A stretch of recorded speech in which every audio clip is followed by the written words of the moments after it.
دیکھیے یہ جو آج کل ہمارے ہاں ہر چیز کی ویڈیو بنانا اور اس کو لوگوں کے ساتھ شیئر کرتے رہنا، بڑی مصیبت تو یہ ہو گئی کہ اب لوگ اللہ کے گھر میں پہنچ کے، بیت اللہ میں پہنچ کے کہاں رونا ہے، کہاں آنسو بہانے ہیں، کہاں کون سا عمل کرنا ہے، اس سے زیادہ لازم اس کو سمجھتے ہیں کہ اپنی جو ہے وہ تصویریں شیئر کریں، لوگوں کو بتائیں کہ میں اس وقت جو ہے احرام میں ہوں اور میں اس وقت جو ہے صفا مروہ پہ ہوں اور میں اس وقت یہ کرا رہا ہوں۔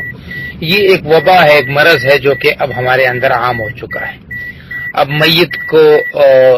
کے انتقال کے بعد اس کے لیے دعا کرنا، اس کے لیے اللہ سے مغفرت مانگنا،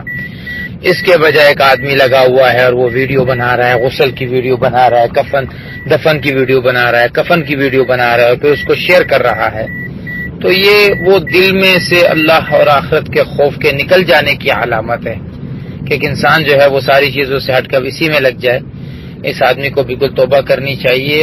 کہ اس نے ایسے موقع پر ایسی کوئی حرکت کی ہے، اور ایسے حرکتیں کرنا کہ میت کی ویڈیو وغیرہ بنا کر شیئر کرتے رہنا، یہ بالکل بھی غیر مناسب اور قبیح عمل